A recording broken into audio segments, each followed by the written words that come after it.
কংগ্ৰেছ দল যিমান নিম্ন পৰ্যায়লৈকে নামিব পাৰে সিমান নিম্ন পৰ্যায়লৈকে নামি গৈ কংগ্ৰেছ দলে নিজৰ চৰিত্ৰ অসমৰ ৰাইজৰ আগত পুনৰ এবাৰ প্ৰকাশ কৰিলে। তৰুণ গগৈৰ সন্তান ইমান তললৈকে যে নামিব পাৰে তাক আমি কল্পনাও কৰিব পৰা নাছিলোঁ। ইলেকশ্যনৰ আগত ইলেকশ্যনৰ ৰিজাল্ট ইনফ্লুৱেঞ্চ কৰিব পৰা এনেকুৱা ধৰণৰ ভুল তথ্যৰ যিটো ক্ৰিমিনেল অফেন্স তাৰ শাস্তি হ'ল যাৱজ্জীৱন কাৰাদণ্ড। ৰিণিকী ভূঞা শৰ্মাই FIR দাখিল কৰিছে। মই নিশ্চিত যে পুলিচে কেছ ৰেজিষ্টাৰো কৰিব আৰু পুলিচে এই ক্ষেত্ৰত নিজৰ সাংবিধানিক আৰু আইনী দায়িত্ব পালন কৰিব। চিন্তনীয় বিষয় এটা হৈছে পাকিস্তানী এংগল, যে এই গোটেই ফলছ ডকুমেণ্টছ আৰু গোটেই ফলছ যিটো ডেটা এইখিনি ড্ৰ কৰা হৈছিল এটা পাকিস্তানী ছ'চিয়েল মিডিয়া গ্ৰুপৰ পৰা। তাৰ মানে পাকিস্তানত নিৰন্তৰ যোৱা কেইটামান দিনত অসমৰ ইলেকশ্যনৰ ওপৰত টক শ্ব' চলি আছে আৰু গোটেই যিখিনি ডেটা কালি তেওঁলোকে ফলছ এণ্ড ফেব্ৰিকেটেড কৰিছে এই গোটেইখিনি ডেটা এটা পাকিস্তানী ছ'চিয়েল মিডিয়া গ্ৰুপৰ পৰা লোৱা হৈছে। আজি আমি এটা কোম্পানী খুলিছোঁ, ফেক কিন্তু গৌৰৱ এলিজাবেথ 786 ছেম ফৰ্মুলা। এইটো 24 আৱাৰ্ছত পৰ্টেলত আহি যায়। কালি আপোনালোকে এইটো চেক কৰিব পাৰিব, কিন্তু এইটো ফেক হয়, কিন্তু একে। আৰু তাতে গ'লে এইটো দেখা পাব, যেনেকৈ ইণ্ডিয়ান কোম্পানী হনুমানৰ নামত খুলিব পাৰি, শিৱৰ নামত খুলিব পাৰি, মহাদেৱৰ নামত খুলিব পাৰি, কৃষ্ণৰ নামত খুলিব পাৰি, তাতো যিকোনো মানুহৰ নামত খুলিব পাৰি। UAEৰ নিয়ম আছে যে UAEৰ এমিৰেটাইটছ মানে তেওঁলোকৰ নিজৰ মানুহ নহ'লে কাকো তেওঁলোকে চিটিজেনশ্বিপ নিদিয়ে। ইভেন আপুনি 1000 কোটি টকা লৈ যাওক বাট ভিছা বা আপোনাক তাৰে পাছপৰ্ট UAEৰ পাছপৰ্ট নিদিয়ে। আৰু এই পাছপৰ্টখন লষ্ট বুলি পাকিস্তানী ছ'চিয়েল মিডিয়া গ্ৰুপত আপলোড কৰিছিলে। এই মানুহজনৰ নাম আছিল আছৰাফ আবেদকাদাৰ আবছালাম হুছেইন। এই পাছপৰ্টখন অৰিজিনেলি তেওঁৰ। His date of birth is 1996। সেইকাৰণে তেওঁলোকে কপি পেষ্ট কৰোঁতে ওপৰত 1996টো ৰাখি দিলে, তলত 1973 কৰিলে ৰিণিকীৰ যিটো একচুৱেল ইয়াৰ। যেতিয়া আমি এই দুটা কনফিউজন পালোঁ যে এটাত একেখন পাছপৰ্ট, এটাত ডেট লিখা আছে 1996 চিৰিজটোত, তলত লিখা আছে 1973, দিজ ৰেইজ দ্য এলাৰ্ট। যিখন ইজিপ্তৰ পাছপৰ্ট বুলি কৈছে ৰিণিকীৰ, ফটোশ্বপ কৰাৰ পিছত অৰিজিনেল নাম্বাৰটো যেতিয়া চাৰ্চ কৰে ইজিপ্তৰ, এইটোতো কাৰ পাছপৰ্ট, নামটো ওলাই আহে Mrs Nihad Ibrahim Al Sayed আলাংগাৰ। এই মহিলাগৰাকীৰ পাছপৰ্টখনত ৰিণিকীৰ ফটোটো এনক্ল'জ কৰি দিয়া হৈছে,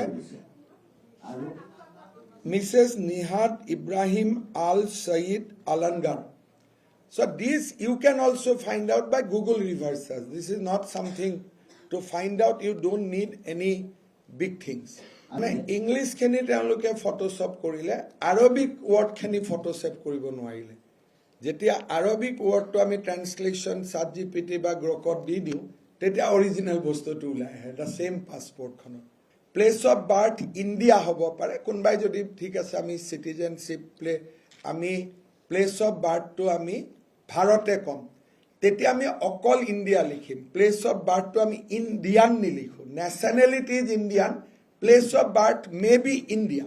কিন্তু ইউজুৱেলি মানুহে চিটিৰ নাম এখন নিদিয়ালৈকে কোনো কম্পিউটাৰত ড্ৰপ ডাউন মেনু নাহে। যিকোনো চিটিৰ নাম দিবই লাগিব, চ' ড্ৰপ ডাউন মেনুত নিজেই নাহে। কিন্তু প্লেচ অফ বাৰ্থ ইণ্ডিয়ান হ'ব পাৰে নেকি? ৰিণিকীৰ অৰিজিনেল ফেচটো আৰু ইয়াত থকা ফেচ কেইখন পাছপৰ্টত, কাৰণ পাছপৰ্টত দিয়া গোটেইখিনি ফটো AI পৰা ওলোৱা, এইটো ৰিণিকীৰ original picture. Even with a small eye আপোনালোকে ৰিণিকীৰ লিপছটো ইয়াত চাওক আৰু প্ৰথম ফটোখনত চাওক ইভেন ফটোজ আৰ ডিছিমিলাৰ আগত খুলিছিল আগত খুলিছিল এইটো 3 এপ্ৰিল কালি ৰাতিপুৱা যিটো দিছিল সেইটো LLC নাম আছিল হি ৰিণিকী নন্দী কালি যেতিয়া সবে পইণ্ট আউট কলে নন বিল হ'ব লাগিছিলে যেতিয়া এইবিলাক পইণ্ট আউট হ'ল বেংক আকৌ আগৰখন লগে লগে কালি আকৌ এইটো খুলি ল'লে কালি ৰাতি এতিয়া আমি আজি ৰাতিপুৱা খুলিলো লাষ্ট পেজত আজি আমি খুলিলো গৌৰৱ এলিজাবেথ 786 এইটো অহাকালি 24 ঘণ্টাৰ ভিতৰত তেওঁলোকৰ ৱেবছাইটত দেখুৱাই 199 টকা দিলে যাৰ তাৰ নামত তাতে কোম্পানী ফৰ্ম কৰিব পাৰি USD 199 email ID phone number দিয়ে তাত এনেকুৱা কাগজ এখন বনাই ল'ব পাৰি সো এই যিবিলাক ফ্ৰড কৰি আছে এটোটো court will detect but Gaurav Gogoi was held by a Pakistani social media group এই গোটেই কামটো কৰোতে তানে how Pakistan is trying to influence Assam election হেতু হৈছে আটাইতকৈ ডাঙৰ কথা তৰুণ গগৈ লৰা ইমান তলত যাব নালাগিছিলে আৰু অহাকালি আমি তেওঁ কম যে গৌৰৱ এলিজাবেথ 786 ত 1 লাখ কোটি টকা জমা দিয়া হৈছে and সবে ফৰ্ম কৰিব পাৰে তাতে গৈ মাত্ৰ you have to pay 20,000 rupees Pakistani মানুহৰটো বুদ্ধিও মোটা বুদ্ধি না জুনে দুবাই হোটেল ওন কৰা বুলি লিখা নাই হোটেল ৰুম নাম্বাৰ এটা দি কৈছে এটোৰ মালিক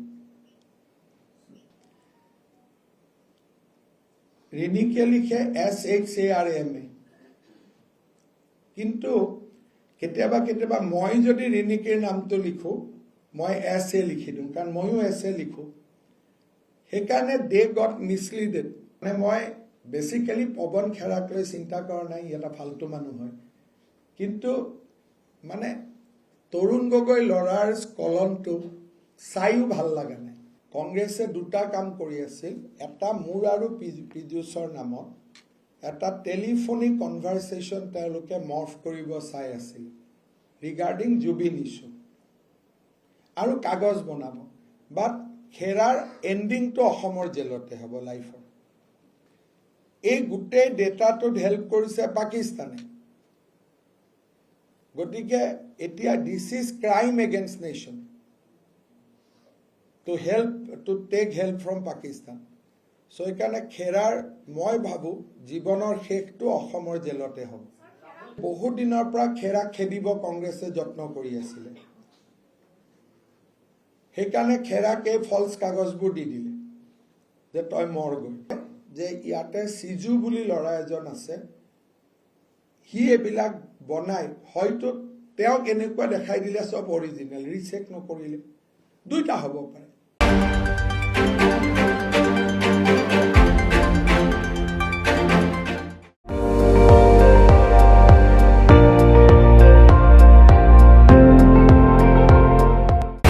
আপুনি চাই আছে ND24 সৰ্বশ্ৰেষ্ঠ নহয় সৰ্বোত্তমৰ দৌৰত